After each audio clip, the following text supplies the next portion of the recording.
Hi, folks. You're with Tassos today, your pushback channel, and thank you for joining this live stream. In this essay, I'd like to talk about masculinity and just to segue in from Federal Senator Josh Hawley's comment about declining masculinity or masculinity under attack, I think was the main thrust of his point. I don't think anyone could argue with that. So I was a little surprised to see the mainstream media go into meltdown over it. Now, just to sort of set the scene here, white masculinity is something that is directly opposed to the globalist project. Straight white men, responsibility-taking straight white men are going to be concerned about the rule of law and due legal process. They want a society without corruption. They want representatives in Parliament to represent the people. There are certain standards of fairness and power sharing that straight white males expect and want and believe are fair and reasonable. But this goes against the globalist project. The globalists have to crush these people in order to put the globalist project in place. That's why you see all the talk about white supremacists are the biggest danger and threat. It's not because they're a danger or a threat at all. That's bullshit. It's because they are the most likely obstacles to the globalist project, and that's why they have to be got rid of. Through any means, fair or foul, typically foul at the moment. That's why they're going after Rittenhouse. It's not. I don't think there's a clearer cut case of self-defense, and yet they're going after him with all they've got. And I don't think they're done yet, incidentally. But this is something that the globalists have been chipping away at for a long time. Now, they've used the divorce courts to do it. And they've also had an endless barrage of propaganda going back more than 20 years now, probably getting on for 30 years, I guess, where this term toxic masculinity and the propaganda campaign around it, if a man kills a woman, it's headlines for weeks. It's screaming headlines. It's every talk show, every current affairs show. There's little set piece acted scenes where the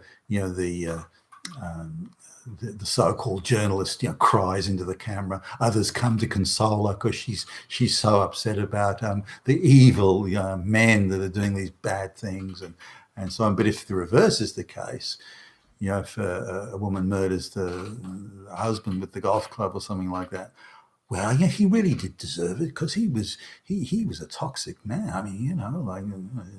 So it's only a one-way thing, and it's something again the globalists have been doing for a long time. Also, if you look at all the education systems, quite feminized, and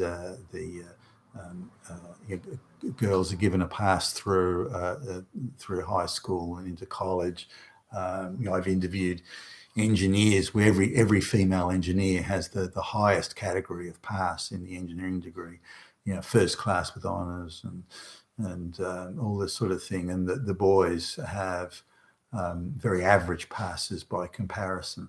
And yet, at the interview, the boys are far superior job candidates, their knowledge and understanding and their willingness to take responsibility and so on. So we allowed in the West, we allowed masculinity to be defined effectively by angry Marxist lesbians.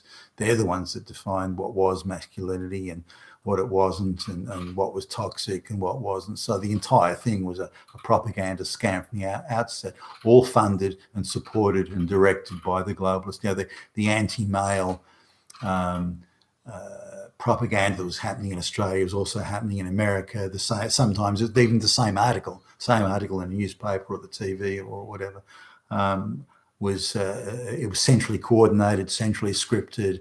So you'd have the anti-male article in the London newspaper, in the Los Angeles, in the New York newspaper, the Dallas newspaper, the Sydney Australian newspaper, and so on. It was all coordinated, all scripted, and men have been defamed and diminished. They even had travelling road shows. This is in the late 1990s. Even travelling road shows going around high schools, telling boys that they were all rapists and they were all oppressors, and they should step aside for girls because they've been oppressors for centuries, and they should let the girls go. And there are all sorts of crazy things going on at school where teachers would get little frail, little pathetic, little asthmatic boys that were born premature and never really acquired any body mass, and they'd put them in a football match against big burly girls, and then sit back and gleefully smiling about the results. And they were all at all levels, whether it was sport, whether it was academics, whether it was the propaganda machine barrage was full on, very, very anti-male. I did a senior high school talk some years ago, and the girls were quite outspoken and quite look at me and all this sort of thing, and the boys, by comparison, this was a upper middle class school, the boys by comparison were very subdued and realized they had to wait their turn. They were the second class citizens, and they had to wait their turn until the girls had finished. So it was it's been a long sort of thing.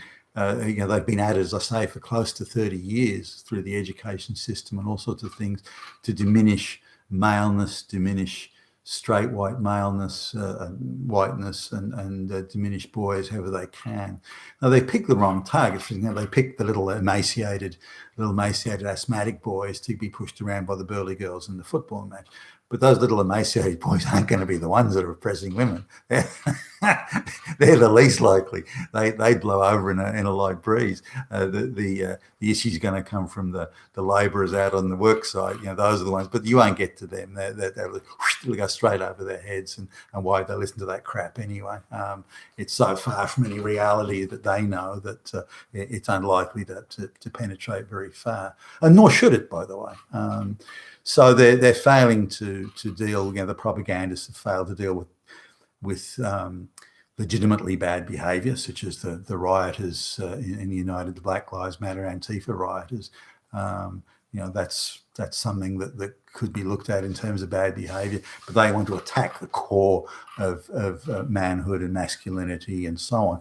Now it's a throwing the baby out with the bathwater thing. So once you attack that, you then this idea, and certainly I was brought up this way, and by a particularly sort of, my grandmother was a business owner, and my mother went to university, all this sort of thing. So I still was brought up with this idea of you took responsibility and you provided for the family, and all this sort of stuff, but you have to make the hard decisions. You have to make the sacrifices. You have to go without for their benefit and these sorts of things.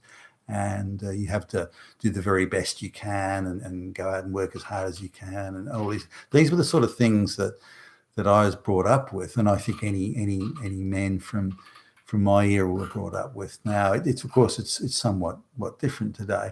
But once the family unit was targeted by the globalists in the earlier sort of iteration of globalization, then that sort of responsibility, connection between responsibility, sacrifice, and so on for the family was taken away because the marriage contract had no value. The woman could walk out any time she chose for any reason, without a reason, and take the house and everything with her.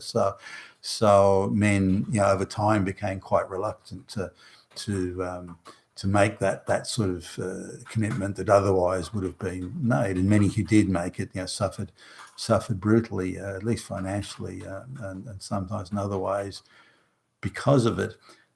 But if you look at the just the way the economy's changed and why sort of this idea of the nuclear family responsibilities changed, the amount of jobs in say 1970 that paid enough money for the man to be the breadwinner and head of the household, that sort of thing, 70%. Most full-time jobs paid enough. So 70% of the workforce could which is most of the full-time jobs for men, could afford to have a dependent family, or maybe the wife worked sort of a bit of a part-time job or something like that, but have a dependent family, 2.4 children, A modest house. It wouldn't be some flashy waterfront property or no yachts or anything, but it would be a modest, comfortable house. You'd have a General Motors or Ford car in the driveway. They'd have an annual driving vacation down Route 66, or that sort of stuff. So it was possible then, but that 70% of those jobs can do it. Now it's less than a quarter of the jobs pay enough money. So really, most families have to be dual income now, and that of course changes the landscape. And as more and more affirmative action and race gender quotas go on, there's more and more people where the man isn't making the primary salary or income, and so why would you take those sort of responsibilities or take them on solely and uniquely on your own shoulders when your wife or your partner's making similar sort of money. So there's those. So the dynamic and structure of the family and who should take responsibility or not. Similarly, there's an endless propaganda campaign about going on, still goes on today, within marriage, and you see it in all the adverts and television. The man is always portrayed as being an absolute fucking moron. His wife or girlfriend, by comparison, is wise, sensible, damn genius. And this is something that's fed constantly at children. So children wouldn't tell you, I'll go to dad will know what to do. I mean, dad's a fucking moron. I saw it on TV. So those all this. I mean, if you add all this in aggregation, then it's leading to a situation where there are just fewer jobs that can support a dependent family. So you're seeing smaller families or couples are deciding not to have children at all, and who can blame them in this sort of environment? And you've got things like climate change and the Armageddon propaganda that's going on, and these sorts of things. So it's the idea of the family and I want to start a family and support a family and take responsibility and these sorts of things. The entire architecture, economic and social architecture surrounding that has changed quite substantially. Much of it due to the globalists and their propaganda and their pushing and shoving. So it hasn't been because there's a sudden loss of men who want to take or are prepared to take responsibility. That's not the issue. So I think in totality, the masculinity hasn't been lost by men; it's been taken from them, and quite brutally, in my view, by governments who are really just following the globalist project. And again, white men, straight white men, have to be got rid of and feminized to do it. There's recently a thing at school where. High schools in Australia where, and this is in like senior high school, graduation to university type age, where they were required to run around saying, coming up with all the bad things men do and how they're going to atone for that wickedness in their lives. I mean, absolute fucking bullshit. But that's the sort of crap that the education departments and all the activists and all the butch dyke lesbians and all that thing. That's the stuff they're pushing on our young men and our boys in the West, and I think it's all across the West. And until politicians like Josh Hawley and many more besides, until they stand up and do something about it, the downhill run will continue. And so we'll have absurdities like in the US where one of their new warships is named after a gay activist. And so if there's ever a war, I mean, the Chinese have won already, I think. But there you go. So that's my take on it. You've been with Tassus today. Your pushback, John.